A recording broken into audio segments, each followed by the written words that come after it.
ओम गण गणेशाय नमः। नमो देव्यै महादेव्ये सिद्धिये शांतिये नमो नमः। सुभाये देवसेनाए षष्ठी देव्ये नमो नमः। आप सभी छठ व्रतियों का माँ की धरोहर चैनल पर स्वागत है। छठ महापर्व मुख्यतः बिहार के मुंगेर में व पूरे देश में धूमधाम से मनाया जाता है। 36 घंटे के उपवास वाला यह व्रत बहुत शुद्धता से व जोश से व्रती संतान प्राप्ति व संतान की खुशहाली के लिए किया जाता है। इस महापर्व में ढलते व उगते सूर्य को अर्घ्य देकर मनाते हैं। चतुर्थी को नहाय खाए, पंचमी को खरना, षष्ठी को अस्तांचल सूर्य को अर्घ्य, सप्तमी को उदयमान सूर्य को अर्घ्य देकर व्रत खोला जाता है। वैसे तो हम सभी छठी मैया का पूजन संतान उत्पत्ति के छठे दिन तो जरूर करते ही हैं। पौराणिक कथाओं के अनुसार छठ मैया ब्रह्मा जी की मानस पुत्री व सूर्य देव की बहन है। ब्रह्मा जी ने सृष्टि की रचना करते समय स्वयं को 2 भागों में विभक्त किया था। एक भाग पुरुष व एक भाग प्रकृति के रूप में था। तभी प्रकृति ने भी स्वयं को 6 भागों में विभक्त कर दिया। इसमें एकमात्र देवी देवसेना थी। वह छठी मैया देवसेना का छठा अंश है। सतयुग में सीता माता ने बिहार के मुंगेर में गंगा तट पर 6 दिन तक छठी माता की पूजा की थी। जब श्री राम जानकी 14 वर्ष के वनवास के बाद अयोध्या लौटे तो महाप्रकांड ब्राह्मण रावण के वध की पाप मुक्ति के लिए महर्षियों के आदेश पर राजसूय यज्ञ करने के लिए कहा।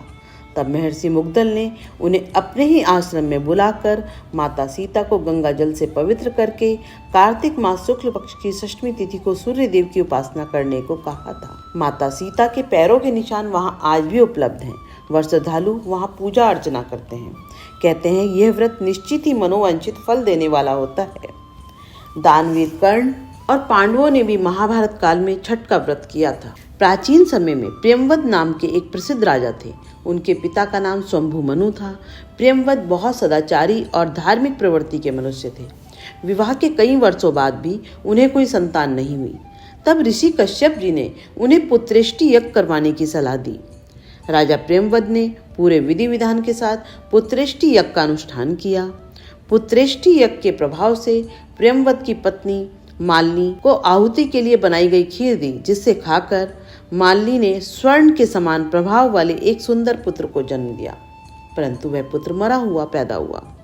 राजा प्रियंवद उस मृत बालक को लेकर शमशान में गए और उस एकांत भूमि में पुत्र को छाती से चिपकाकर रोने लगे। वह अपने प्राण त्यागने के लिए उद्यत हो गए। इतने में उन्हें वहीं एक दिव्य विमान दिखाई पड़ा। शुद्ध स्फटिक मणि के समान यह चमकीला विमान अमूल्य रत्नों से बना था। उस विमान पर मन को मुग्ध करने वाली एक परम सुंदरी देवी बैठी थी। उन्हें सामने विराजमान देखकर राजा ने बालक को भूमि पर रख दिया और बड़े आदर के साथ उनकी पूजा और स्तुति की। उस समय वे स्कंद की प्रिया देवी अपने तेज से दीप्तिमान थी। उनका शांत विग्रह सूर्य के समान चमचमा रहा था। उन्हें प्रसन्न देखकर राजा ने पूछा, हे देवी, तुम कौन हो? महाराज प्रियंवद को देवी ने कहा, राजन, मैं भगवती मूल प्रकृति के छठे अंश से प्रकट हुई षष्ठी देवी हूँ और इस संसार में छठ माता के नाम से प्रसिद्ध हूँ।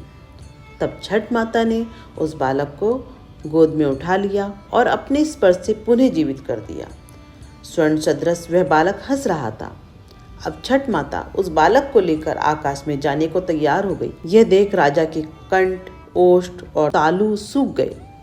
उन्होंने माता की स्तुति की। तब प्रसन्न हुई माता ने कहा, तुम सर्वत्र प्रकृति यानी सूर्य, उषा, जल, वायु की पूजा कराओ और स्वयं भी करो। प्रकृति की आराधना से तुम और समस्त संसार सुखी, स्वस्थ और निरोगी होंगे और दीर्घायु प्राप्त करोगे। तब राजा प्रियंवद ने सूर्य, उषा, जल, वायु और छठ माता का व्रत किया, आराधना की, जिससे प्रसन्न होकर छठ माता ने राजा को उनका पुत्र दे दिया। तब से कार्तिक शुक्ल पक्ष षष्ठी पर सूर्य, उषा, प्रकृति, जल और वायु छठी मैया की पूजा की जाने लगी। महाभारत काल में दानवीर कर्ण सूर्य के अनन्य भक्त थे। वे जल में खड़े होकर घंटों सूर्य उपासना करते थे। आप सभी व्रतियों पर षष्ठी माता की कृपा सदैव बनी रहे।